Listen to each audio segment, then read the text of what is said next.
Today, we're diving into a massive digital shift that's happening in Nigeria right now. It's a new system called NINAuth, and it's set to completely change how identity is verified for millions of people. So let's get right into what this all means. But before we can really appreciate the solution, we've got to understand the sheer scale of the problem it's trying to solve. For decades, Nigeria has been wrestling with a deep-seated identity crisis, and it touches pretty much every part of daily life. So, the big question is, why has this been such a tough, persistent issue? Well, without one single, secure, and verifiable way to prove who you are, the door has been left wide open for fraud, corruption, and just massive inefficiency. And the fallout from this? It's staggering. We're talking billions of naira lost every single year.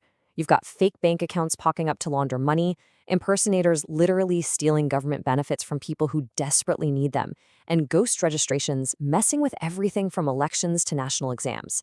This isn't just some tech issue. It's a huge social and economic problem. Okay, so that's the problem. Now let's talk about the solution. This is where NINAuth enters the picture. And it's not just another ID card, not by a long shot. It's a total reboot of the country's digital identity infrastructure, built to tackle this crisis head-on. So what is it exactly? Well, first, it's really important to get the difference between the NIN and NINauth. A lot of Nigerians already have a national identification number, the NIN. Think of that as the foundation. NINauth is the super secure authentication layer that's built right on top of it. It basically becomes your digital fingerprint, your passport, and your security key all rolled into one powerful package. And this chart right here, it shows the incredible leap we're talking about. We are moving away from a slow, manual, paper-heavy process that was just begging to be exploited to a system that's digital, instantaneous, and locked down with biometrics. But maybe the most crucial change is the shift to a consent-based model. It puts you, the citizen, in total control of your own data. I love this metaphor because it just makes it all click. If your NIN is the key to your identity, think of NINauth as the smart lock on the door that ensures only you can open it. It's the video doorbell that shows you who's asking for access. And it's the permission slip you have to sign before you let them in. Simple, right? All right, that all sounds great in theory, but what does it actually look like in the real world? How does this change things day to day? Let's walk through a quick example. Okay. Picture this. A student named Amina walks into a bank to open an account, but she's not carrying a big folder full of photocopies and utility bills. She just has her phone. The bank teller simply scans her fingerprint.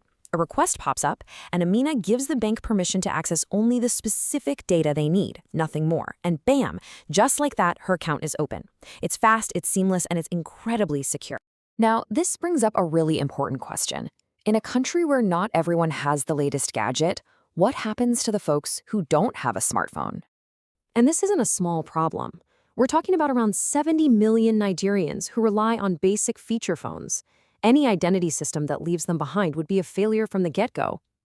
But the people who built NINAuth really thought about this. It's designed as a multi-channel system, which is a key lesson from other national ID programs that failed because they weren't inclusive enough. You can use a simple USSD code on any phone. You can go to an agent for help with the scan. You can even get a printed slip with a QR code on it. The system is designed to adapt to the citizen, not the other way around.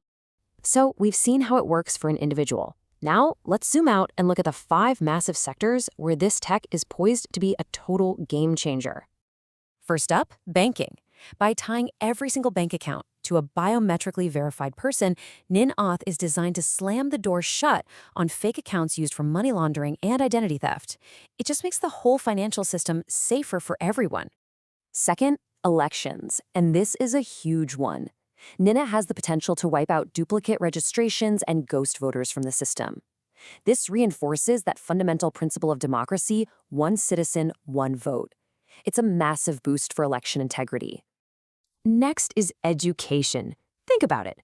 By linking exam registrations to a student's unique identity, it becomes practically impossible for someone to pay a person to take their major national exams for them. We're talking about the WASEQ, the JAM. This tackles academic fraud right at the source. Fourth on the list, government benefits. For way too long, social programs have been drained by fraud, with corrupt middlemen siphoning off funds. NIAuth Beta makes sure that subsidies, whether it's for fertilizer for a farmer or a cash transfer for a family, go directly to the verified person who actually needs it. And finally, telecoms. We've all heard the hoarder stories about scams run using SIM cards registered with stolen IDs. Well, NINAuth requires biometric verification to activate a SIM card, which basically cuts off a critical tool that criminals have been using for years. At the end of the day, this is about so much more than just a clever piece of tech. It's really about building a new foundation of verifiable trust. Because when you can prove who you are securely and instantly, it completely changes the relationship between citizens, the government, and the entire economy. And here's the thing. This isn't some far-off dream. The rollout is happening right now. Phase 1 is already live for banks and telecom companies. Over the next few months, they're deploying offline kits to every single local government area, with the ambitious goal of covering over 90% of the population within 6 months. This quote just perfectly captures the whole point of this project.